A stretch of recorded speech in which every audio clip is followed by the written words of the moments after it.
గత కొంతకాలం నుంచి మీడియా, సోషల్ మీడియాలో హాట్ టాపిక్గా ట్రెండ్ అవుతున్న విషయం ఏదైనా ఉందా అంటే అది నటి హేమ రేవ్ పార్టీలో పాల్గొన్న అంశమే. కర్ణాటకలో జరిగిన బర్త్డే పార్టీ సందర్భంగా నిర్వహించిన రేవ్ పార్టీలో పలువురు సినీ, రాజకీయ ప్రముఖులు పాల్గొనడంతో తీవ్ర కలకలం చెలరేగింది. ఈ అంశం చిత్ర పరిశ్రమలో తీవ్ర చర్చనీయాంశంగా మారింది. కాగా అక్కడ రేవ్ పార్టీ జరుగుతుందన్న సమాచారంతో పోలీసులు వెళ్లి రైడ్ చేయగా పలువురు పట్టుబడ్డారు. వెంటనే కేసు నమోదు చేసిన పోలీసులు దర్యాప్తు ప్రారంభించారు.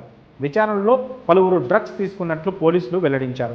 ఈ కేసులో నటి హేమతో పాటు 88 మందిని నిందితులుగా పేర్కొన్నారు. హేమ మాత్రం ఆ సమయంలో తాను బెంగళూరులో లేనని, హైదరాబాద్ ఫామ్ హౌస్లో ఉన్నానని తెలిపింది. ఆ తర్వాత బెంగళూరు పోలీసులు నటి హేమను అరెస్ట్ చేశారు. కోర్టు ఆమెకు కొన్ని రోజులు రిమాండ్ కూడా విధించింది. ఆ తర్వాత ఆమె బెయిల్పై విడుదలయ్యారు. ఇక ఈ వివాదం సద్దుమణిగిందనుకుంటే మరోసారి బెంగళూరు పోలీసులు ఛార్జ్షీట్ దాఖలు చేయడంతో మరోసారి వార్తల్లో నిలిచింది ఈ అంశం. దీంతో రేవ్ పార్టీ వ్యవహారం మరో మలుపు తిరిగింది. ఛార్జ్షీట్లో హేమ డ్రగ్స్ తీసుకున్నట్లు పోలీసులు వెల్లడించారు. హేమ MDMA డ్రగ్స్ వాడినట్లు నిర్ధారణ అయిందని తెలిపారు.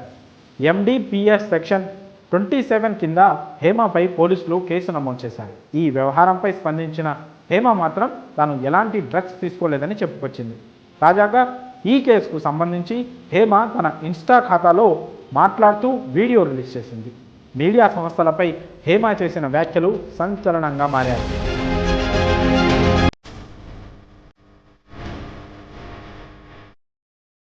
హేమ మాట్లాడుతూ print and electronic media, YouTube channels వారు డ్రగ్స్ కేసులో హేమకి పాజిటివ్ వచ్చిందని పదే పదే ప్రచారం చేస్తున్నారని తెలిపింది.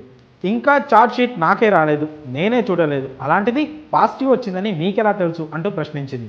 ఆధారాలు లేకుండా మీరు ఎలా పాజిటివ్ అంటూ స్ప్రెడ్ చేస్తున్నారో నాకు అర్థం కావలేదంటూ పలు మీడియా సంస్థలను దుయ్యబట్టింది. మీ మీడియా ఛానల్స్ వారు అంతా కలిసి వచ్చి నాకు టెస్టులు చేయించండి, ఒకవేళ పాజిటివ్ అని తేలితే నేను మీ కాళ్లకు దండం పెడతాను, ఏ శిక్ష విధించినా నేను సిద్ధమంటూ వారిపై ఫైర్ అయింది.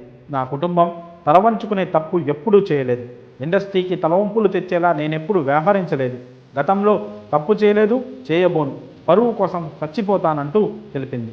నా మీద ఇలా తప్పుడు ప్రచారం ఎందుకు చేస్తున్నారంటూ తన ఆవేదనను వ్యక్తం చేసింది. మా అమ్మ అనారోగ్యానికి గురైంది, ఆమెకు కిడ్నీలు పనిచేస్తలేవు, బ్రెయిన్లో బ్లడ్ క్లాట్ అయ్యింది. ఇలాంటి సమయంలో మీరు హేమ డ్రగ్స్ కేసులో పాజిటివ్ అని తేలిందంటూ ప్రచారం చేస్తుంటే ఆవిడ మరింత టెన్షన్కు గురవుతున్నారు. ఇలాంటి తప్పుడు ప్రచారాలు మానుకోండి అంటూ మీడియా సంస్థలను కోరింది హేమ.